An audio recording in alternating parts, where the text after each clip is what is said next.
Welcome back to my Crash Bandicoot PS1 walkthrough. In today's episode, we're taking on many different levels, including Sunset Vista, one of the most challenging levels in the original PS1 classic, before facing a Qualcomm boss battle. If you're looking for a walkthrough gameplay tips, or just want to relive this legendary platformer, you're in the right place. Let's conquer these dangerous ruins, defeat Qualicon, and continue our adventure through the original Crash Bandicoot. So I've just beaten the second boss of the game, Ripper Roo, and one of the things that happens when you beat a boss of this game, as well as one of the hog riding levels, is that you lose Aku Aku, which isn't the case in Crash 2 and Crash 3, where when you beat one of the animal riding levels or one of the boss levels, you get to keep Aku Aku if you haven't taken enough damage, that is.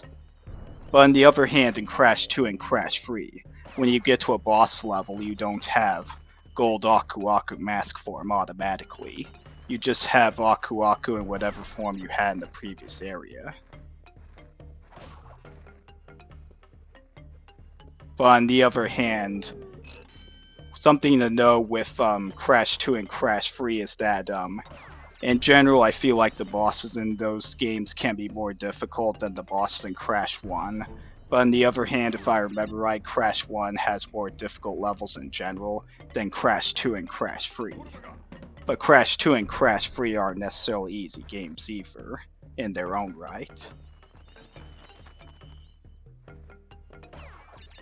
So what's nice about Crash 1 though is that generally pretty early on the level or not too far into a level, you can get Aku Aku back. So you won't be going too far with just Crash where he takes one hit and then loses a life. But there are a few points in the game where you won't be able to get Aku Aku back at all for a long time. So those parts of the game can be pretty challenging. And you could go back and revisit a level and get Aku Aku in that level, and then go back in and make that level much easier. But I don't really like to do that in games where I revisit a level and go in with full health or something like that. Or go in with a bunch of lives or something like that. So I try to just go in and go through a level once and then not revisit it, and then not go back in and I just go ahead and do one visit and then make it like that without doing any revisits or going back to levels and replaying them and things like that. So right now we're at the Lost City, and this level has a more difficult variation of it later on called Sunset Vista, which is one of the more famous or infamous levels depending on how you look at it for its difficulty. And this is the first time where the scenery of the game really changes. And we go from a nature theme to a more man-made theme.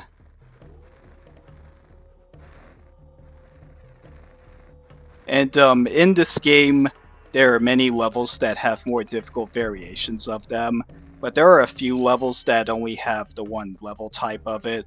For example, there's Toxic Waste, where the music track in it only plays that one level, and then nowhere else in the game.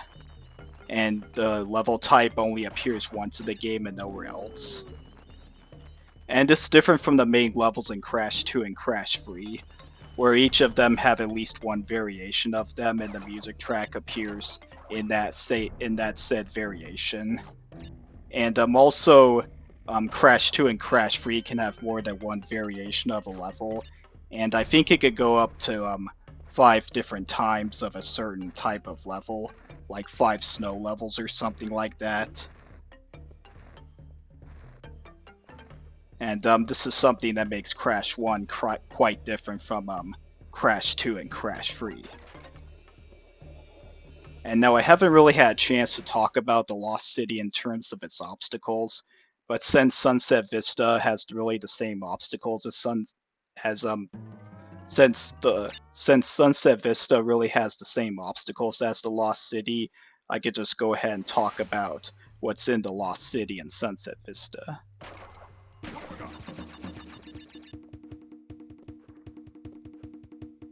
Now this level features spears that go in and out that you'll have to avoid, and it features snakes that act like the Venus flytraps earlier in the game that'll attack you if you get close by to them. So you want to spin them when you get near them. And also there are TNT crates, which I haven't had a chance to talk about, that appear a lot throughout the game. And the TNT crates will go off if you jump on them after 3 seconds. And also they'll go off if you spin them and damage you. So you want to activate them by jumping on them or by having Aku Aku's invincibility form. And you'll be able to set them off without getting damaged by them in that case. And when there are multiple TNT crates, when one of them goes off, it activates the other crates nearby. Which does come into play in one of the later levels like this one, which I'll talk about later. It'll destroy certain crates with an item in it that you may want to get. So, I'll explain more about that later on when I get to the next level like this one.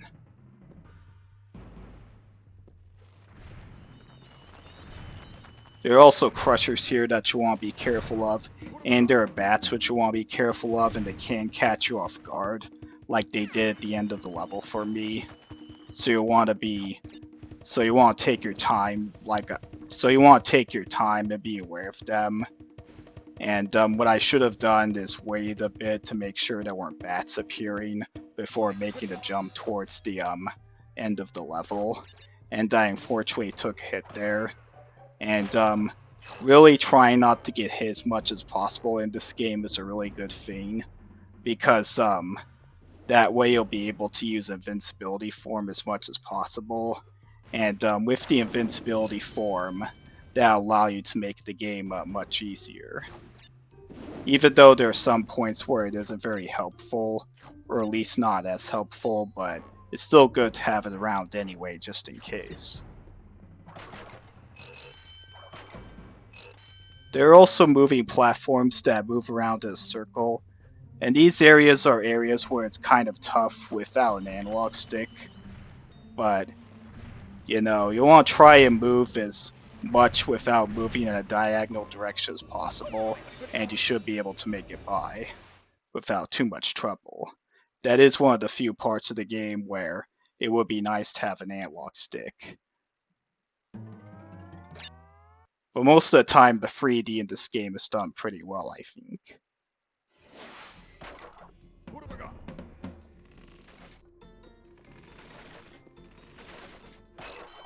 One of the times where invincibility would come in handy is that section with the TNTs.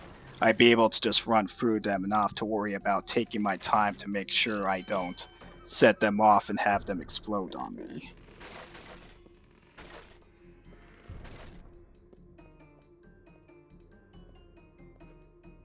And these bridge levels are pretty famous for their difficulty. And the way it is here is you really want to make sure to be aware that you can hold down the jump button to go farther, or press the jump button lightly to not go as far. And also make sure to not go too far forward, but also not too far back. And make sure you land on the individual platforms very carefully. Which may be a bit easier to, it may be a bit hard to explain, but easier to, do in practice than explain by words. But basically you just do that. And there are a lot of the platforms here can fall, so you want to be aware of that. And then there are other platforms that don't fall. And there are certain gaps that you can walk over, but I don't really like to do that. I just go ahead and play it safe and jump over each of the gaps. There are also those blue platforms that are icy that push you forward or backwards, so you want to be aware of that. And there are also hogs here that will attack you, and you want to be aware of those. You can't beat them, so you'll just have to avoid them. They'll charge forward at you, and then they'll move a bit back to try to hit you, which might be a bit which might be a bit hard to explain, but if you watch when they move, if you look at the hog that is, you might be able to know what I'm talking about. And so you just want to dodge them very carefully, wait for them to start going towards you and move very quickly away from them, and don't stay close to them for too long, because they can, after they charge forward, charge back and hit you. So You just want to be aware of that as you avoid the hogs.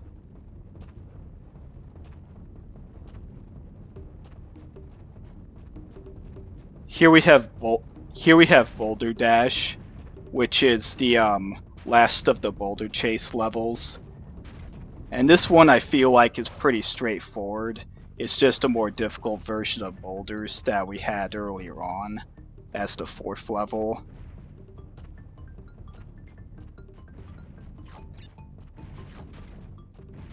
And there are those wooden fiends there that can slow you down. And there are platforms that move back and forth and up and down. The platforms that move up and down I don't feel like are that much of a challenge to deal with, but the platforms that move back and forth can be a bit tricky to deal with. You want to kind of make sure you line your jump carefully as you make your jumps through this area. And there's also a section with a checkpoint near a TNT crate, so you want to be careful when you spin the checkpoint not to go too close to the TNT, so that you end up spinning the TNT and make yourself lose your life that way, or losing Aku Aku, because that can be an easy way to an easy beginner's trap I call it, where you can end up losing a life or losing Aku Aku. Which you really want to have Aku Aku around for this next level, Sunset Vista, because it's one of the most difficult levels in the game.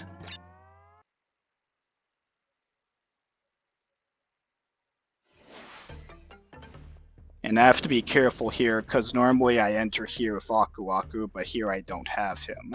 So I just have to be careful here, like I said before. There are bats here which are difficult to avoid, but if you beat both of the bats, then the other bats will stop showing up. And you can spin the other bats, but you'll likely take damage, because when you try to spin the bats, when you're spinning the bats, it's likely that the other bats will get you. So you'll want to try to do this when you're coming up to the last set of bats rather than early on. But even so, I recommend just avoiding them in general. And also there are lizards which can't be spun, so you'll just have to jump on them, and they can make fiends a bit tricky when combined with the bats. And there are also walls here which go in and out, which if they get you, then they push you off into the water and make you lose life instantly, so you want to be extra careful of them. And they move in various patterns. Sometimes they're pretty straightforward, but other times they move in really complex patterns. And you want to wait for all of the walls to come out in that case before making your way forward. And sometimes it can be really difficult to dodge all of them.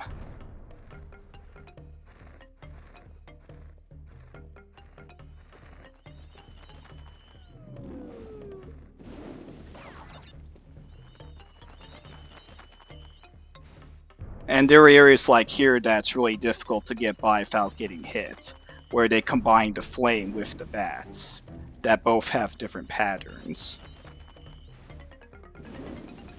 So you may have to spin the bats to try to get rid of them, but sometimes, like there, it doesn't always work. I can get by there without getting hit, but that time it didn't work out. But luckily I had Aku Aku with me, so I didn't end up losing life there.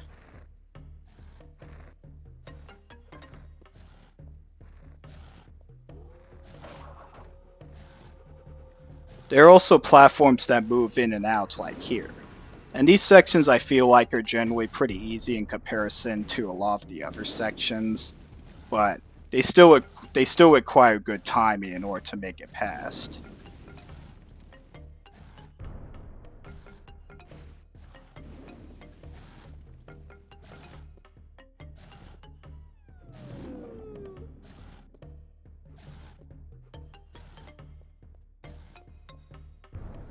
And with those platforms, you want to land on the middle. You want to land on the side and then quickly jump to the middle before you end up falling off. They act like seesaws. And with this part here, you'll want to jump at the moment like I do, so that you just barely make it, and go ahead and make it by. But normally I make it by there without losing a life, but in this case I didn't, so I ended up losing a life and having to redo that section. But luckily there's a checkpoint there, so you don't lose any time if you end up falling there, or at least not much time.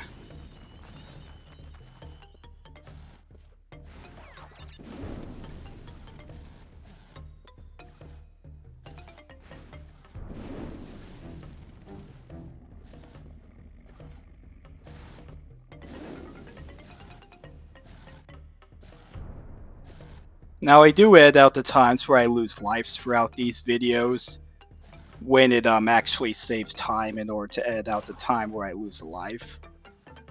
In games like platformer games. But I'll write in the description when I lose lives and how much time I edit out when I lose a life. And also I'll write how many times I've lost lives throughout a video. So soon I'll be collecting a Cortex token, and in this level there's a Cortex bonus round, and to get to a Cortex bonus round you need to collect 3 Cortex tokens in a level. And there are 2 Cortex bonus rounds, one in this level and one in Jaws of Darkness. And when you complete a Cortex bonus round, you get a key, and this allows you to access a hidden level, or a secret level rather. And the secret level that you get into for getting the key to this level is Whole Hog. And Whole Hog is the second of the hog riding levels. And you can access that level by going up from Boulder Dash. And there are other different bonus rounds, and the Cortex bonus rounds are the only ones that are required for 100% complete the game. And there are Tana bonus rounds, which are used for saving the game or getting a password. And there are Embryo bonus rounds, which are just there for getting Wumpa Fruit, and collecting 100 of them gets you an extra life, and it's also there for getting more extra lives.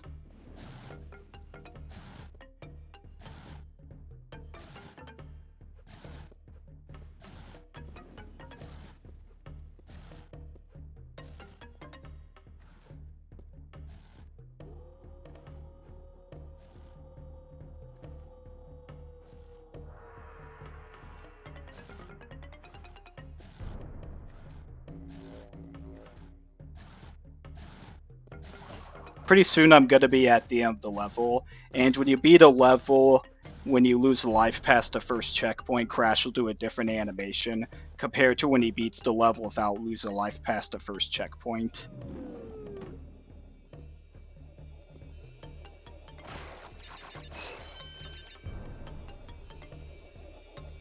And right here he'll do a sigh and wipe his forehead. And if he beats the level without losing life past the first checkpoint, he'll do a different happy animation.